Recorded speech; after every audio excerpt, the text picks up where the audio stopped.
I think it always has been. When I grew up, back in my day, Monty Python's Flying Circus was on the TV. I had to go to my friend's house to watch it because my parents wouldn't have it on the telly. But no, I've always enjoyed comedy. I've always enjoyed stand-up comedy. I enjoyed books where there's not necessarily laugh out loud, but the more humour, the better. Dark humour as well, particularly. I think at least if people don't laugh out loud, they should hopefully at least be amused by things. Hopefully people will laugh out loud, but yeah. Everybody, welcome back to Living the Next Chapter Author Podcast, where we're going to talk coffee a little bit today. It's going to come up in the conversation.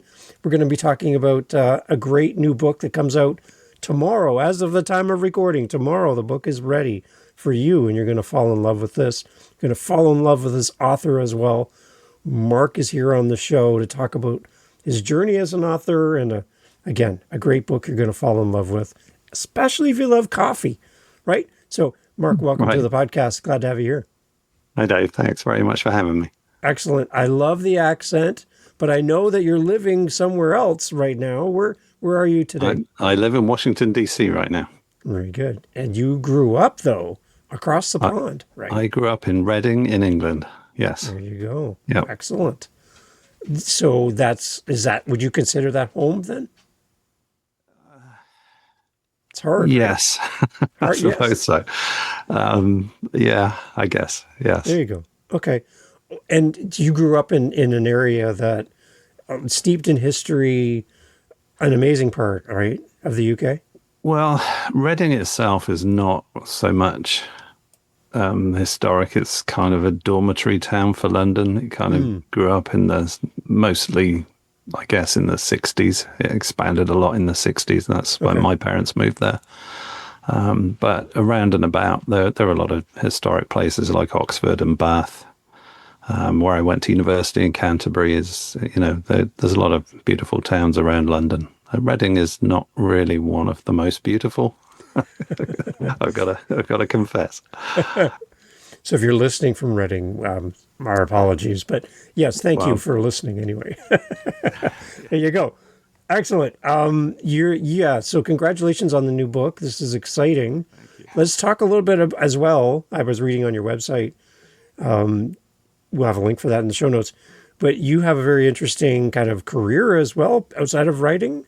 Can we share a little bit about what you do? Because this is exciting. So for at least the last 35 years, I have worked in biopharmaceuticals. So I've been developing cures and treatments for all kinds of diseases like rheumatoid arthritis, or I've worked on various different vaccines. I've worked on all kinds of things, replacement blood products. I'm currently working in gene therapy. We are developing a much needed cure for Rett Syndrome, which is a rare disease that affects young girls. And we're trying to put a cure together to see if we can really help those very relatively few patients, but really, really desperately need unmet need. Well, it has to be rewarding to follow the journey of coming up with a cure for these things and see that path. It's very rewarding. Yeah, right? I think that the biggest thing for me right now, working on what we're working on, is when the clinical folks share the videos of the children, and the progress they're making. That's really something to see. That really affects you. That's quite profound. Nice. Yeah. Excellent. Where did the idea and the journey of writing start for you? Because that's outside of your day job that you're doing. So it's quite a long story. It started when I was probably around 14 or 15. I had an idea for a story that would be a treasure hunt, and it would be in a kind of a foreign land, somewhere that they had a different language to our language. So I developed the language and I developed the geography and all that, and I planned to write that book one day. So yeah, I've always kind of had the hankering to write some fiction, but this Full of Beans is my first published novel. So It's good. I got to ask because I already read it on your website, but your main character, Phil yeah. Beans, Mm-hmm. and the story behind the name, because it's such a cool story. Come on, that's really what kicked off actually writing this book was my wife had a coffee machine, and I think there was something not quite right with it because it would constantly tell us whether the hopper was full or empty. It would tell us to fill beans, and it would just come up with that error message every time you used it. And one day we were standing there first thing in the morning making coffee, and the error message came up, and I turned to my wife and I said, "Wouldn't Phil Beans be a really cool name for my time traveling detective?" And she just looked at me and she said, "Yes, it would, sweetie." Yeah. And then I turned to her and I said, now I've given him a name, I'm going to have to do it. Right. And that's how that happened. Yeah. We get to name our children, and now you get to name a character. So you've created this new life. Tell us about Phil Beans. Who is Phil Beans? If you could introduce him to us on stage. Yeah, so how would you Phil is a mid-30s. He's a little bit of a dilettante. He can time travel, and he set himself up as a private detective, but he doesn't do much with it. He works on divorce cases and going back in time and finding, evidence for things to help with the divorce case. And that's a nice, easy life, quite lucrative. And, he can indulge in his hobbies without working too much. So at the start of the book, Phil's a little bit at a loose end in a way. His bank account's running low, so the bank's on his back. So he decides he needs to find a new divorce case to work on. So when he contacts his friend, who's a police officer, to ask for some help, she asks for a favor in return. She asks him to help her investigate the death of his old university professor. So, of course, finding clues when you can go back in time is not that, it's not too taxing. You just, travel back in time, see what you can see, and then, come and report back. So Phil sets off back in time to try and find out what happened to his old professor. And in the process of doing that, he kind of prevents the death happening in the first place. And then when he gets back to his own time, it turns out he's made a real mess of his own life. So then, of course, he's got to figure out what did he do? Right. And that's kind of how the story starts. Wow. Okay. I love time travel stories. Those are really fun to read. Are they fun? Are they fun to write, or are they hard to write? I would say it's more fun, but it's complicated because you have to keep track of so much to try not to have Phil end up somewhere that he shouldn't be. Because you've got to try and think where he is in different timelines, and it is complicated, but it's fun. And I had an enormous piece of graph paper where I drew out all his timeline and all the different locations and all the different times, and made sure that he didn't overlap with somewhere that he couldn't be. I'm envisioning your typical police station where they have the wall with the photos of all the people, and then the string tying this person to that person. And I'm trying to imagine it kind of in that context, right? To kind of it was a little bit like that. Yeah, there you go. As a writer, as a first-time writer, I'm sure you learn a bunch of things in the process of writing this book. We have authors listening to the show. Do you have any words of wisdom for them as a new author? Well, I'm really surprised at how much there was to learn. Yeah. It's you go from just thinking you're writing a story, because I hadn't really necessarily planned to publish a book. I just wanted to write the story. So you just write the story. You work out the timelines and all the, what each chapter is going to be, and you write.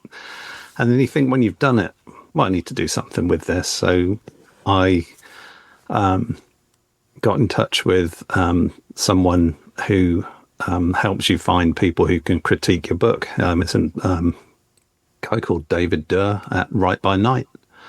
And he put me in touch with someone who would read my book. You know, he's a bit of a sci-fi buff, and he read my book and told me exactly what was wrong with it. So it was hard to hear. You know, the first thing that was wrong was that you can't put backstory at the beginning. Nobody wants to read backstory before they care about the character. So yeah, that was, oh, really? Oh, I thought the backstory would help them. And no, you've got to make people care about the character before they care about where they came from or what they do or what they did. So that was the first thing. That was the first big rewrite. And then I got a second person to read the rewrite, and they had a whole bunch of different comments and critiques. And one of the things I learned was that you don't realize it when you're reading a book necessarily, but in any given chapter, you don't get to know the thoughts of more than one person at a time. Right. If you can't say, oh, Phil did this and thought that, and then Holly did this and thought that. They call that head hopping, and it's really confusing for the reader. And he said, yeah, you've got to go through, and you can't tell me what Holly's thinking if you're already in Phil's head. You can only assume what she's thinking by her expression or how she reacts or what she says. So it's, oh, okay. So that was another big rewrite. So there were all sorts of little things like that, you know. And I like to think my grammar's pretty good, but when you actually get involved with professionals, they tear the book apart and say, yeah, this is a comma splice. No, this is you know, whatever. Yeah. It's really there's a lot to learn because I'm a scientist. So I'm used to writing technical reports, you know, materials and methods and data and graphs and stuff. And grammar's not quite such a complicated thing. So well, when you're writing a novel, grammar and prose and whatnot, there's a lot to learn. But it was really good fun. Yeah, and really this is going to lead to new projects down the road, you think, now that you've done one? So I currently have a plan to write a trilogy. Oh, good. This is the first book. I'm about a third of the way through drafting the second book in the series. I think there will be a third book, and then we have to see if I come up with any more ideas, whether or not. There's a fourth book gets inserted in between, because if I come up with a new idea, then maybe I can, you know, hold off on the end of the series. We just have to see. Was that the intent from the beginning, that you're going to write multiple books under this one story? Yeah, it was. Yeah, because I feel like it's a character that has, certainly a character that you can put in different situations that has a lot more mileage than just the one story. Okay, all right. So what else? Obviously, with time travel, this is a little bit of a clue. Your nemesis in the first book can still be your nemesis in the next book, but further back in the past. Okay. So there's all sorts of fun things I think you can do with time travel, and that's kind of what I'm looking forward to doing.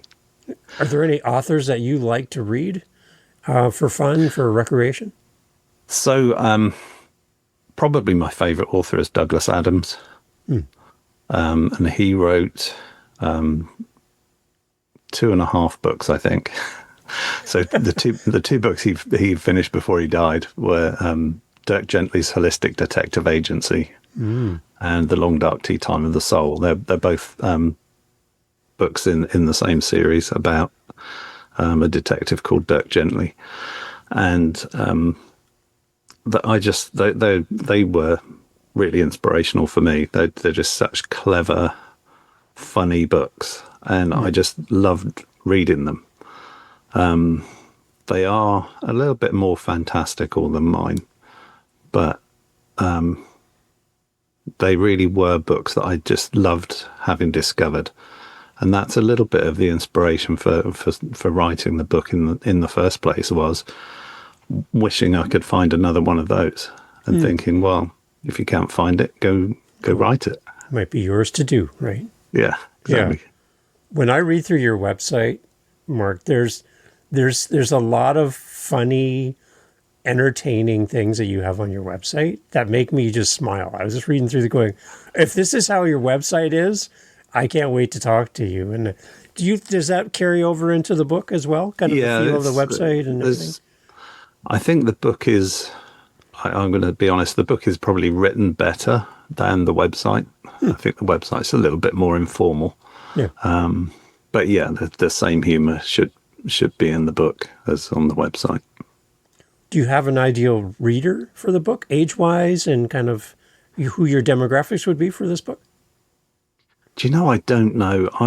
I think it could appeal to anyone, really. It's more, I think, if you like the detective story, or you like a little bit of sci-fi. It's nothing too complicated or fantastical. It's the time travel element is relatively straightforward in the sense that the way I've written it, you're always aware of where he is and why he's there, or when he is and why he's there. Yeah. So it's not too hard to follow. I think if you can watch Back to the Future and know what's going on, then you're good. So I don't think I necessarily know what the demographic would be, but I think it would appeal to anybody who likes a little bit of a mystery, a little bit of a detective story, and maybe a little bit of science fiction thrown in. Okay. Anything around the age group, though? Maybe for the people listening, is this a good book for this person, maybe? I would say it's probably at least a PG-13. Okay. Because there is a murder. It does get a little bit dark. It's not particularly graphic. It's not particularly bloody or gory, but it's definitely not pleasant. And the language does get fruity. I tried to limit it to where it really suits the character and the situation, but there are some there's some explicit language in there. Okay. Well, it's nice for the person listening going, who's this for? Who can I give this book to? Yeah, I mean, I can imagine young people might enjoy it, but I don't think it would be limited to young people. I mean, I'm not young. Yeah. So it's something I would have enjoyed reading. So, yeah. So besides the comments that made you go back and revisit writing the book, what kind of positive things have you heard from people who have interacted with the book? What are you hearing back? So I had a friend, someone I work with, I gave it to read one of the earlier drafts, and she told me she laughed out loud a few times. And I thought, that's fantastic. That's the best thing. And then I gave it to my daughter to read. And my daughter's an avid reader. And she said, yeah, well, I was reading it for a day or two. And then I got to the bit, I won't spoil it, but the bit where Bill realizes he's messed up his life and he has to try and fix it. Rachel said she stayed up all night to finish the book. Well, there you go. She thought, I wanted to know what happened. So I thought, well, that can't be bad. That's good feedback. So, yeah. But, yeah, I think I also let my wife read it. She was very curious to know what was going on. And I think my wife was one of the people that gave me the honest feedback. You know, she didn't think something was working, or she said that, this character wouldn't do that. So I got some pretty frank feedback from my wife. But okay. It's fun. You can't have too much pride. You can't be too defensive. You've got to take the rough and the smooth when you start handing it out and saying, what do you think? I was looking at your website again. I love the website, by the way. Everybody's got to go take a look. It's beautiful. But you have a whole list of your characters, cast of characters from the book. Yeah. Anyone else that's like a key character that we need to know about in advance? So the main character, I would say, the protagonist is Phil, and the antagonist is his old professor, whose death he investigates. Having gone back in time and prevented the death, his old professor then becomes the antagonist in the book. And then, of course, Holly is the girl that Phil's fallen in love with. So I don't want to spoil too much, but you know, she's quite an important character in the book. Okay. All right. And but yeah, there's so many. It's a little bit so many quirky characters that come and go. Somebody like the groundsman from the college pops up at the beginning, and you kind of don't know why, but then he pops up again later in a really important scene. So yeah, it's kind of fun to bring characters in and out. Somebody that you think is an incidental character might come back again later. Okay. And then Phil himself, what elements of Phil attract you as a writer to that character? I think Phil's largely autobiographical. There's so much of me in Phil. I mean, he's a geek. He's a hopeless romantic. Yeah, I think so much about him is maybe not so much who I am, but maybe who I wish I was, as much as anything. But yeah, it's kind of fun to put more of yourself into the characters. But yeah, I think I like Phil's story in a way because he starts out lazy and not particularly engaged with anything. His big hobby is playing his chess computer. He doesn't go out much. He doesn't, so watching Phil turn into someone who actually wants to help his friend and wants to sort things out and solve things and do things for people, it's quite fun to watch him develop that way. Okay. If you had the opportunity to do some time travel, Mark, where would you go? What time would you go to? Come on. So that's fun to think of. I mean, there's all sorts of things that I would like to do. I'd like to go and watch the launch of Apollo 11. Maybe go and get a ticket and ride on Concorde. There's all sorts of things like that I would love to do. But yeah, it gets more profound if you try and start to think, what would you change? What would you go back and undo? And I'm actually in the middle of writing a Substack on the idea of time travel.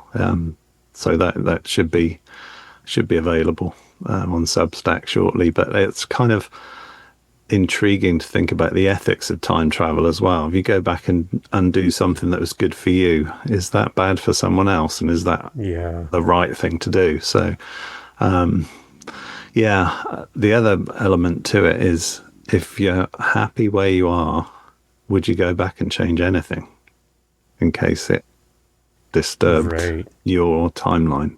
Yeah. Would you really go and change something? And that's the fun idea with time travel, I think, is that you can imagine what you might do. The classic is to, whether you would go back and kill Hitler. Yeah, right. And then you have to worry about, how do you know that would improve things, that nothing worse would have happened, Mm-hmm. It's like if Hitler was maybe just a symptom and somebody worse took his place and maybe even won the war, it's like, how do you know what would happen? Right. It's that butterfly effect, right? It is, exactly. Yeah. Right. So it's really fun to think about, what you would do and what you shouldn't do as much as anything. Yeah. Well, how about going into the future? Where would you go? Do you know, I don't think I've given that a lot of thought. Yeah, that's a very good question. Where would I go? I think I'd like to go far enough to see if they ever do make it to Mars. Right. I wonder if they ever will, but yeah. But yeah, I don't know. That's difficult. Yeah. What would I want to know? I'm not sure I want to know what's coming. You don't know to know, right? Really not Because sure I do. having that knowledge and coming back to current day after going into the future would be really hard to sit on that. It would, right? Yeah, and I mean that's the premise for Back to the Future too. Right. Yeah. They go into the future and then they decide they have to fix the future. So yeah, it's kind of interesting to think what would be possible, but I'm not sure I would really want to know. Interesting. Yeah, I think my default setting is to go back, and my hesitation would be to go forward. Because, yeah, I'm kind of caught in that. I don't know what I would do with the information I get if I went forward. I couldn't tell anybody. Yeah. I couldn't say anything. Yeah. Yeah. Yeah, I see. It strikes me as being a tremendous responsibility. Right. Yeah. Either going backwards or forwards. Yeah, because if you go backwards, if you do something, it could have impact. If you go forward, when you come back and you say something, right, or you know something, it's not about doing, it's more about knowing at that point. Yes, right? Yeah. Interesting. Exactly. All right. What else? Like everything is situated in around the UK and where you were from, right, as well? Yeah. So Reading, where I grew up, is about 30 miles from Oxford, and the book is mostly based in Oxford. I think Phil takes a couple of day trips to Brighton. But yeah, most of the story is in Oxford. And we have various different characters from around the world that pop in and out because they come to Oxford, say, for a conference. We have an American student who goes missing. We have her Japanese colleague. But yeah, it mostly takes place in Oxford, which is one of my favorite cities. But being in America, of course, when you start writing about that city, you have to put enough detail in the book for it to be real, for it to be credible. Right. And of course, I don't know Oxford that well. So I spent a lot of time on the internet and on Google Maps and trying to work out, let me think now. And you have to do a lot more research because you're not physically there. And obviously it's not just a question of hopping in the car and driving over from DC. But yeah, last year we were in England, me and my wife, and we went on a Phil Bean's walking tour. We walked around a whole bunch of the places that I'd written about, and we checked up on them. And of course, at one point, Holly goes to a bar called The Alchemist, and she goes to get changed in the toilets. I've never been in the ladies' toilets in The Alchemist, so I asked my wife when she went to the bathroom. I said, could you just check out in there and tell me for sure that there's enough room for a young lady to get changed? So, it was it's quite interesting trying to write about somewhere that you are not that intimate with. And some of the detail in the book, you really do need that. Well, I'm glad that's a piece of information you don't know the answer to.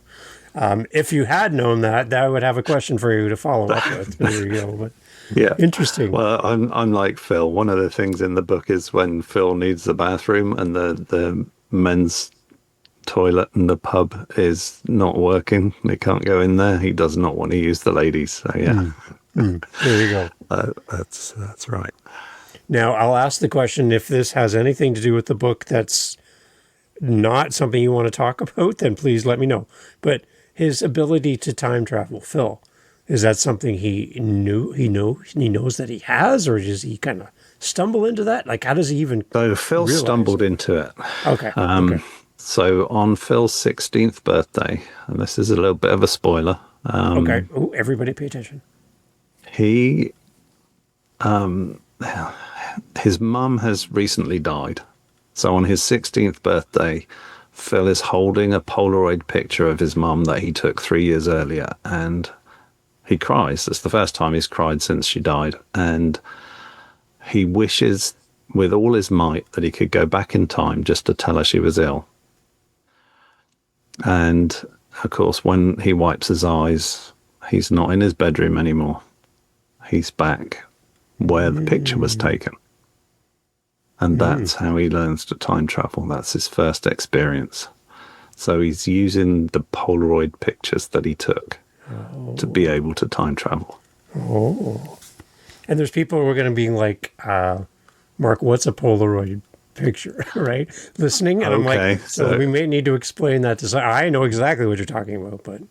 I honestly never even occurred to me that people wouldn't know.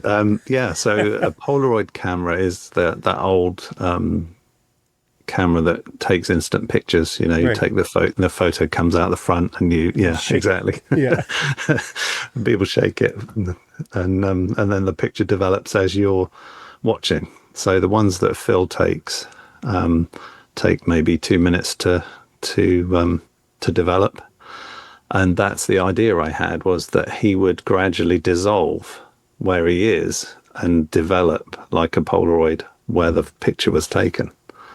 So that's kind of just an intriguing idea that came to me that really was the genesis for how the book came about in my mind, was that one moment when I realized that that's how he time travels, and that's how he gets to where he needs to be. Is that exciting when that kind of unfolds for you and that idea comes to you and you're like, it's still remembering that still gives me the chills. Yes. Right? Yeah, it does. It really does. Yeah. Kind of unlocks the story for you. Now you have a, because I didn't want him to have a time machine, you know, a TARDIS or a DeLorean or whatever. He was like, I've been there, done that. I wanted to try and think of a different thing. So yeah, it was fun when that moment came to me. It's a eureka moment for you. Yay, you're a scientist. You have these moments all the time. Eureka! That was my eureka moment. Yeah, blinding you with science. I like that. It's amazing. Okay, so he gets to time travel.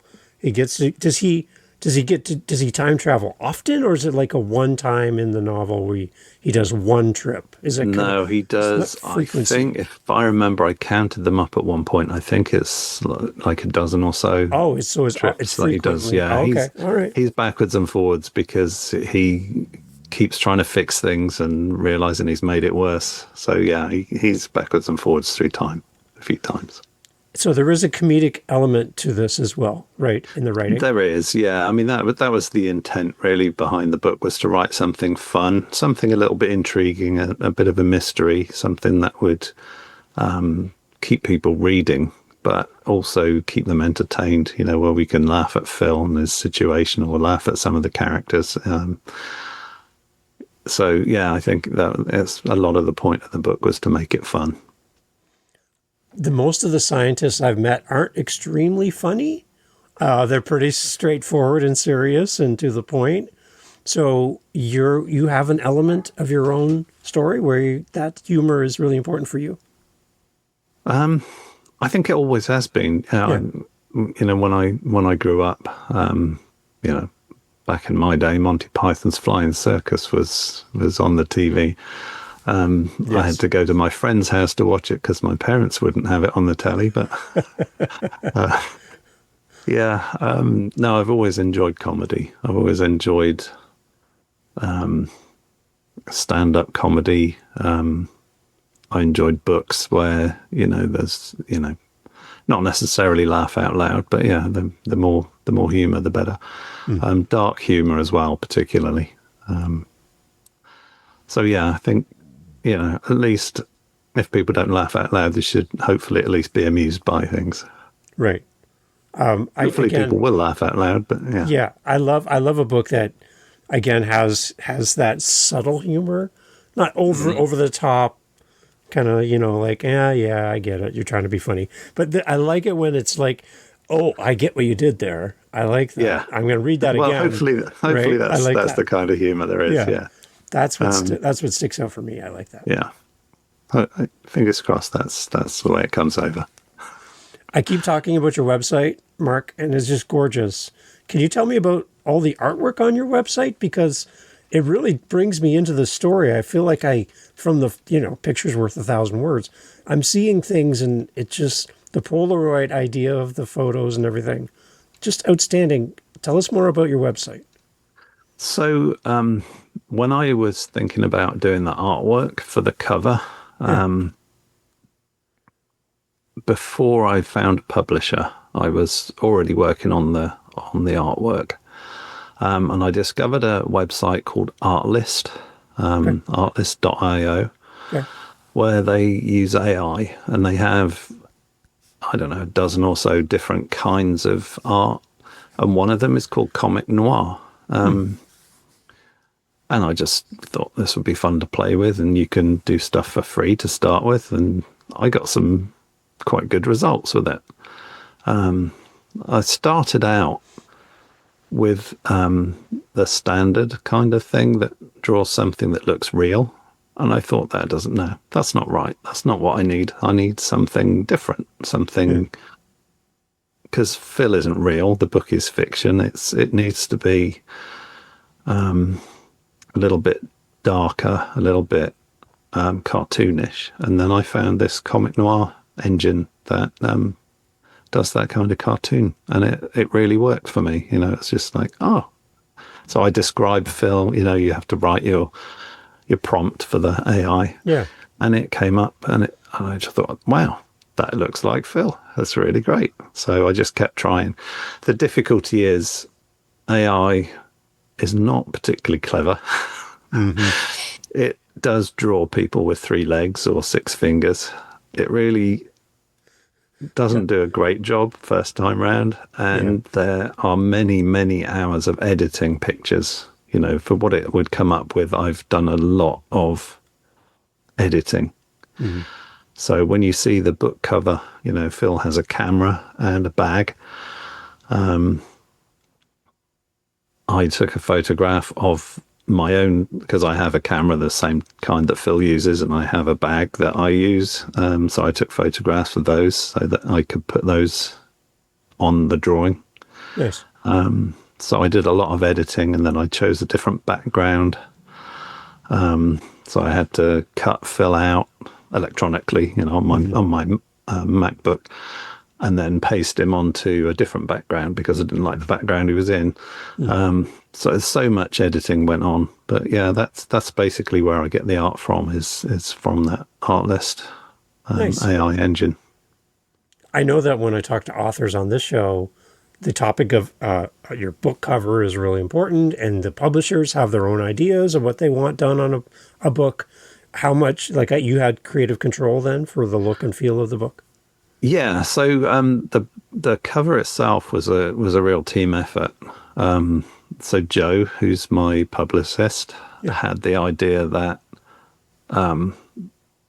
the cover needs to be a Polaroid, and Phil needs to be coming out of the Polaroid like he's time traveled using it. And that's what we ended up with. So I did the artwork that went to the designer, and we told her what the idea was. And Michelle put the actual cover together with the Polaroid background, and then Phil sort of running out of the picture. Smart. And it works really well. So it was a real team effort. That's really amazing. I like that. But it wasn't just me. There were other people smarter than me thinking of things and doing things and putting things together. I did some of the art, but then, it took all of us to get it just right. So the artwork creation was ongoing while you're writing or after you were done writing? Well, it was after I'd finished drafting, and probably during the final editing when I was actually convinced it was actually going to go somewhere. Okay. Yeah. Good. To see your characters come to life in images would be a great kind of moment for you as an author as well, right? Yeah, it was when when the AI came up with the image that just looked like Phil. It was like, oh wow, yeah, that's him.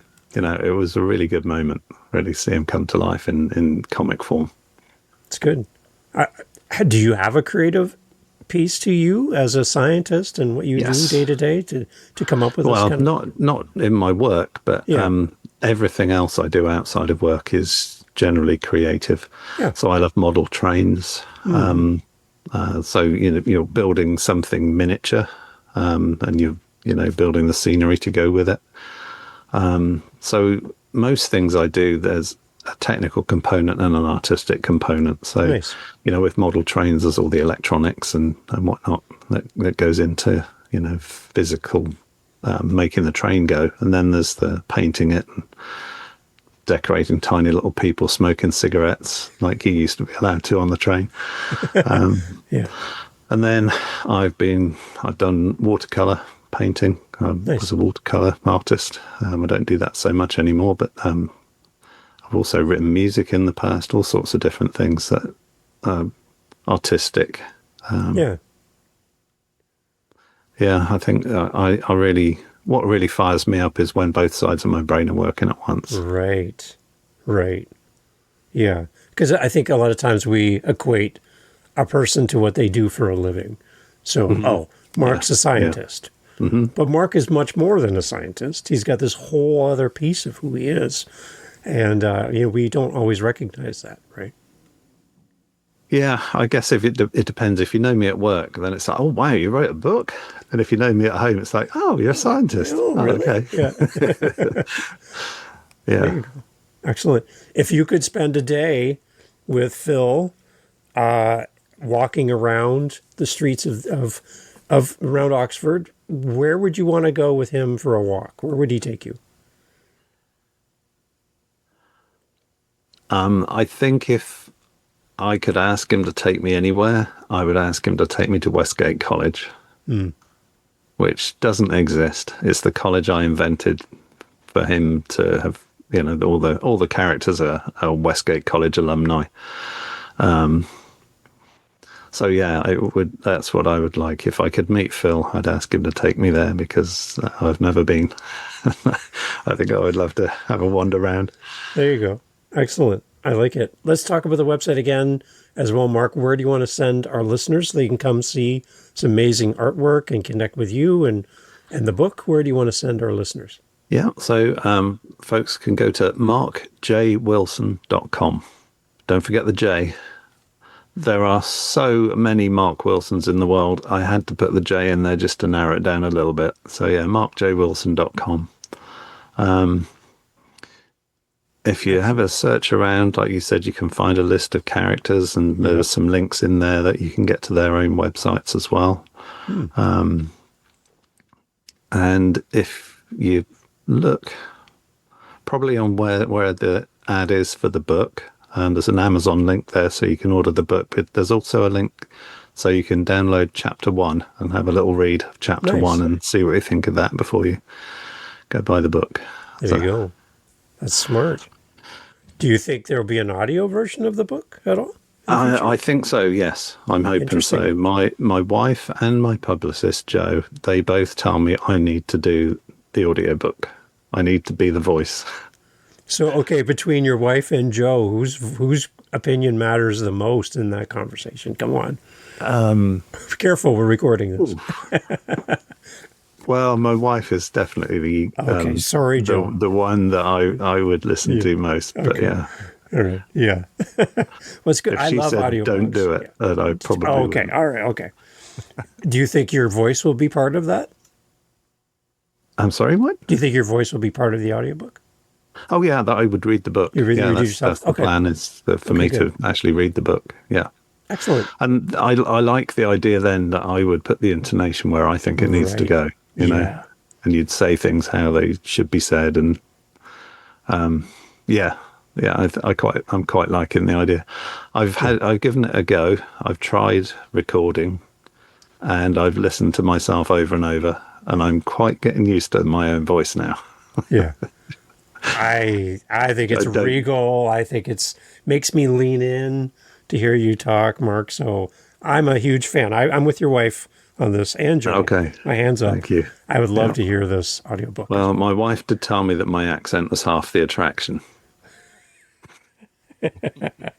There you go. Well, maybe she can join you and do some of the other parts of some of the other characters. There you go. Bring her in. Bring her in too. There you go. I like that. Excellent. Mark, thank you so much for doing this, for being on the show.